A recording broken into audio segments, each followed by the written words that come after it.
SRH team నుండి ఒక shocking news వచ్చింది. టీం ని పూర్తిగా మార్చేసే నిర్ణయం ఇది. అభిమానులను సర్ప్రైజ్ చేసిన అనౌన్స్మెంట్. ప్యాట్ కామెంట్స్ కొంతకాలం మ్యాచ్ లకు దూరం కాబోతున్నాడు. మరి కెప్టెన్ ఎవరు? సన్ రైజర్స్ టీం అఫీషియల్ గా కెప్టెన్ ని అనౌన్స్ చేసింది. అతను ఎవరో కాదు, మన ఇషాన్ కిషన్. ప్యాట్ కామెంట్స్ గాయంతో కొన్ని మ్యాచ్లకు దూరం కానున్నాడు. ఇది చిన్న విషయం కాదు, ఎందుకంటే ప్యాట్ కామెంట్స్ అంటే టీం కు బ్యాక్ బోన్ లాంటాడు. ప్యాట్ కామెంట్స్ మ్యాచ్ లో కామ్ గా లీడర్షిప్ చేయగలడు. కీలక సమయంలో డిసిషన్స్ తీసుకొని మ్యాచ్ ని మలుపు తిప్పగలడు. ప్యాట్ కామెంట్స్ తన ఒక ఆల్రౌండర్. బ్యాటింగ్ చేయగలడు, బౌలింగ్ చేయగలడు, కెప్టెన్సీ చేయగలడు. ఇవన్నీ ఒక్కసారిగా మిస్ అవడం అంటే టీం కు పెద్ద షాక్ లాంటిదే. కానీ ఇక్కడ ఇంకొక పెద్ద ట్విస్ట్ ఉంది. ఇషాన్ కిషన్ ను తాత్కాలిక కెప్టెన్ గా ప్రకటించారు. ఇది అసలు ఎవరు ఊహించింది. ఎందుకంటే Ishan Kishan aggressive mind set తో ఉంటాడు. రీసెంట్ తన ఫామ్ ని చూసినా కూడా చాలా అద్భుతంగా ఉంది. మొన్న జరిగిన T20 వరల్డ్ కప్ లో కూడా మనం చూసాం కదా, ఎంత బెస్ట్ నాక్స్ తన నుండి వచ్చాయో. ఇప్పుడు ఎస్ఆర్హెచ్ టీం బాధ్యత మొత్తం ఇషాన్ మీద ఉంది. ఇది చాలా ప్రెజర్ సిచ్యువేషన్ యాక్చువల్లీ. బట్ ఎలా ఇషాన్ దీన్ని హ్యాండిల్ చేస్తాడో చూడాలి. మరొక అప్డేట్ కూడా ఉంది. అభిషేక్ శర్మ వైస్ కెప్టెన్ గా చేయబోతున్నాడు. ఇది ఫ్యూచర్ ప్లానింగ్ కి clear signal. Abhishek Sharma fearless cricket ఆడతాడు. అటాకింగ్ గేమ్ ప్లే ఉంటుంది ఎప్పటికీ. ఇప్పుడు అభిషేక్ శర్మ నుండి న్యూ ఎరా స్టార్ట్ అవబోతుంది అన్నమాట.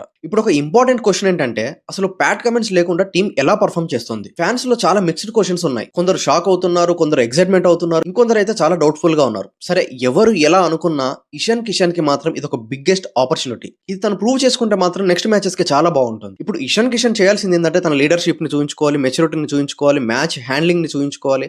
ఇది సక్సెస్ అయితే మాత్రం Ishan Kishan next future captain కూడా కావచ్చు. ఇప్పుడు చర్చ మొత్తం ఈ ఇద్దరు పైన. Ishan Kishan captain, Abhishek Sharma vice president. వీళ్ళు ఎలా హ్యాండిల్ చేస్తారు ఇప్పుడు ఎస్ఆర్హెచ్ టీమ్ ని? ఇది ఒక రిస్కీ మూవ్ కూడా అండ్ బోల్డ్ డిసిషన్ కూడా. సక్సెస్ అయితే హిస్టరీలో ఉండిపోతుంది, ఫెయిల్ అయితే ఇద్దరిని క్రిటిసైజ్ చేస్తారు అందరూ. ఇప్పుడు అందరిలో ఉన్న క్వశ్చన్ ఏంటంటే, ప్యాట్ కమెంట్స్ త్వరగా రికవర్ అవుతాడా లేదా? ఈ న్యూ కెప్టెన్సీ కాంబో సక్సెస్ అవుతుందా లేదా? మీ ఒపీనియన్ ఏంటో కామెంట్ లో చెప్పండి. మరిన్ని క్రికెట్ అప్డేట్స్ గురించి మన ఛానల్ ని సబ్స్క్రైబ్ చేసుకోవడం అయితే మర్చిపోవద్దు.